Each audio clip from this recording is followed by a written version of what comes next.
हाँ तो बहन के भाइयों तुम लोगों का स्वागत है एकदम इंटरेक्टिव नई वीडियो के अंदर, जहां पर मैं बात करने वाला हूँ टॉप 5 अंडररेटेड एनिमेस के बारे में, जिनको हम लोग मुठ मारते हुए देख सकते हो। अब ये चीज सुनकर कतई मत सोच लेना कि यहाँ पर मैं करने वाला हूँ। वेल तो ये सब मेरी बकचोदी का ही नतीजा है। बाकी इंट्रो इतना ही था, लेकिन एक चीज है जो कि मैं तुम लोगों को क्लियर करना चाहता हूँ। कृपया करके मेरी बातों को सुनकर यानी मेरी बकचोदी को सुनकर किसी भी एनिमे को लेकर अपनी विचारधारा कतई भी सेट मत करना, बिकॉज मैं बकचोदी मारने वाला हूँ और वो बकचोदी मारते मारते मैं कब प्लॉट की माँ का भोसड़ा कर दूं मुझे भी नहीं पता है। बाकी इसी के साथ अपने गले और इंट्रो की चोटते हुए आगे बढ़ते हैं। हाँ तो हमारा सबसे पहला एनिमे आता है अनोहा, और इसके आगे जो भी लिखा हुआ है तुम लोग खुद पढ़ लो, बिकॉज मुझे पता है इतने पढ़े लिखो तो हो ही तुम लोग, या नहीं हो, गवार हो क्या? अबे साले।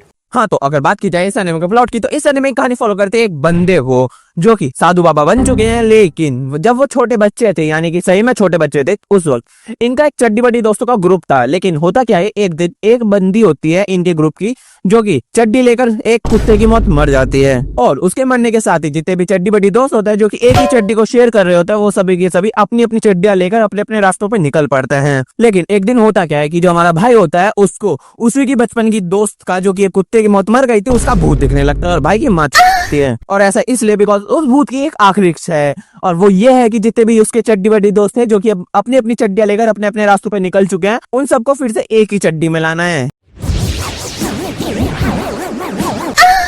तो अब आखिर किस तरह हमारे साधु बाबा ये कार्यक्रम करते हैं और अपने सभी के सभी पुराने दोस्तों को एक ही चड्डी में वापस लाएंगे, इस सब के लिए तो मैं एनिमे देखना पड़ेगा। मैं इतनी डिटेल में कतई ही नहीं जाने वाला। बाकी इस सारी बकचोदी को साइड करते हैं और अपने अगले एनिमे की तरफ बढ़ते हैं, जिसका नाम है ये रहा नाम पढ़ो। और ये चीज देखने के बाद प्लीज कोई भी जाके कमेंट के अंदर मुझे गवाह नहीं लिखेगा। वेल तो लिख भी सकते हो, इससे फर्क कुछ नहीं पड़ेगा, मेरे चैनल की रीच ही बढ़ जाएगी। लेकिन मैं बता देता हूँ मेरे से एनिमे के नाम प्रोनाउंसिएट नहीं होते हैं। और बात की जाए एनिमे के प्लॉट की, तो होता कुछ इस प्रकार की, इस एनिमे के अंदर हम लोग फॉलो करते हैं एक आओई नाम की हाई स्कूल की कन्या को, जिसके पास एक अद्भुत ताकत है जिसका इस्तेमाल करके खुद की शक्ल वाले भूतों को देख सकते हैं, और सीधी सी टेढ़ी भाषा में कहूँ तो योकाई इसको देख सकती है। लेकिन एक दिन होता क्या है कि आओई जो होती है उसका एक दिन एक योकाई अपहरण करवा लेता है, बिकॉज वो जो योकाई होता है योकाई पंते से बोर हो चुका होता है और इस वजह से अब वो लड़कियां सप्लाई करने के काम में आ चुका है। काश ऐसा हुआ होता, लेकिन ऐसा होता नहीं है। आओ को बेसिकली किडनैप करवाया गया है शादी करवाने के लिए, बिकॉज आओ की जो ये ताकत मिली है योकाई को देखने की, वो ताकत मिली उसको उसके दादाजी से,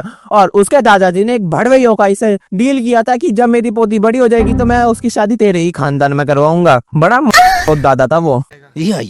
बाकी आगे ही कहानी तुम लोग खुद इमेजिन कर लो, बिकॉज अगर मैंने थोड़ी देर और बकचोदी मारी ना तो मैं इसको देखकर ना जाने का प्लॉट एक्सप्लेनेशन से एक्सप्लेनेशन में चला जाऊंगा, मुझे भी पता नहीं चलेगा।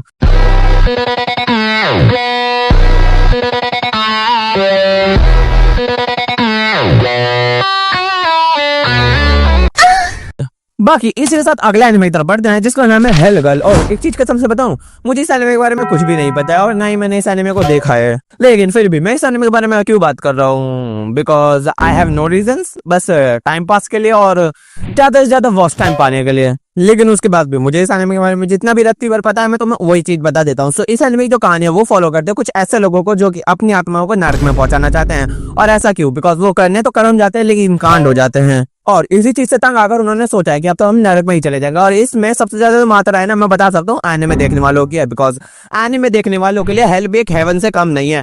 एनिमे की डीमन गर्ल्स देखते ही ऑर्गेज़म आ जाता है। बाकी आगे ये कहानी का तात्पर्य तुम लोगों को इस एनिमे को देखकर खुद ही समझना होगा, बिकॉज मुझे जब कुछ पता ही नहीं है तो मैं तुम लोगों को बताऊं कैसे। बाकी मैंने जितना भी तुम्हारा 1 मिनट बर्बाद किया है वो मेरे वॉच टाइम में ऐड हो चुका है, तो अब हम लोग आगे बढ़ सकते हैं, जहां पर हमारे पास जो अगला एनिमे आता है उसका नाम है सस्ते पावर रेंजर्स।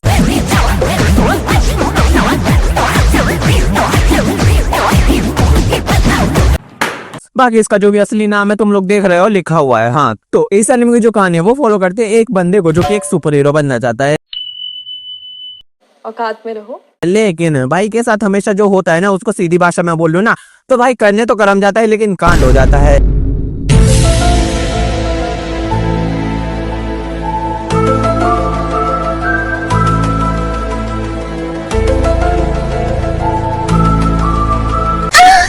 और इसी वजह से भाई का पुलिस के साथ और लोगों के साथ 69 का आंकड़ा रहता है। लेकिन एक दिन होता क्या है कि एक बंदा आता है और हमारे भाई को कहता है अगर तुझे सुपर हीरो बनना है तो मैं तेरी मदद करूंगा। और बाकी इसके बाद आखिर किस तरह भाई की जिंदगी ठीक होने लगती है, कर्म कर्म बनते हैं, कांड कांड बनते हैं। अब ये सारी बकचोदी सुनने के बाद तुम लोग मुझे एक ही चीज कह रहे होगे, भाई कितना बड़ा मादरचोद इंसान है, पता नहीं कैसे कैसे गू एनिमे बता रहा है। तो चिंता मत करो, मैं इस एनिमे के बारे में तुम्हें बहुत अच्छे से बता देता हूँ। सो ये एनिमे जितना कुछ डिजर्व करता है उतना कुछ इसे मिला नहीं है, और ऐसा इसलिए बिकॉज एनिमे की जो स्टार्टिंग होती है हम लोगों को देख के ऐसा लगता है कि भाई ये तो एक सुपर हीरो कॉमेडी एनिमे है, लेकिन आधा एनिमे होता ही एनिमे एकदम ही अपने वक्त बदल देता है, जज्बात बदल देता है और किस्मत बदल देता है। बिकॉज जहां तक अब तक सब कुछ एक कॉमेडी के अराउंड घूमते हुए चल रहा था ना, अब वो सब सही में सीरियस हो जाता है। किस तरह के प्लॉट ट्विस्ट आते हैं, आखिर किस तरह के एडवेंचर्स आते हैं, वो देखने में काफी मजा आता है। और इनफैक्ट कई मामलों में असली पावर रेंजर को भी मात दे देता है, लेकिन ये चीज एनिमे आधा खत्म करने के बाद होगी। बाकी हमारे पास जो अगला एनिमे आता है उसका नाम है shy and I love this anime because of she. और इस एनिमे के अंदर देखने के लिए काफी कुछ है।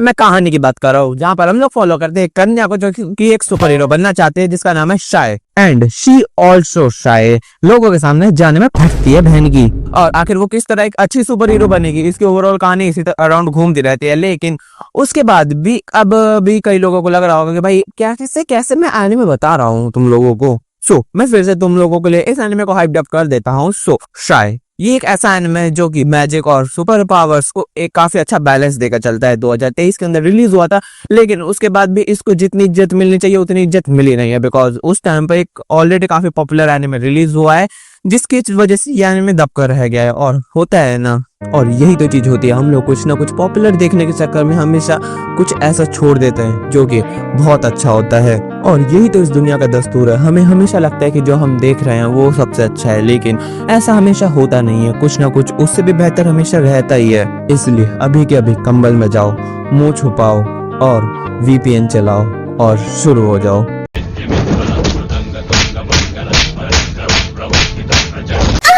और हाँ, मैंने पीजे की सस्ती कॉपी करने की कोशिश करी है, लेकिन तुम्हारे भाई के पास वो टैलेंट है ही नहीं। हमारे पास जो बकचोदी का टैलेंट है हम उसी में रहेंगे। और बाकी मैंने शायद इस एनिमे बारे में वो इतनी बात कर ली जितनी मुझे करनी चाहिए थी। मैंने तुम्हारा भी अच्छा खासा टाइम खा लिया है, इसलिए इस वीडियो को यहीं पे समाप्त करते हैं। आई होप तुम लोगों को वीडियो पसंद आए होगी। वीडियो पसंद आए प्लीज वीडियो को लाइक करो, चैनल सब्सक्राइब करो, और मेरे जैसी अखड़ लेवल की चूतियापंती देखने के लिए इस चैनल को सब्सक्राइब तो तुम्हें करना ही पड़ेगा। वेल, मैं इस चीज को ऑलरेडी बोल चुका हूँ, मैं कौन से नशे करके बैठा हूँ इस वक्त। बाकी सीधी सीधी बात, मुझे ज्यादा कुछ बोलना है नहीं, मैं चलता हूँ, बाय बाय, सायोनारा।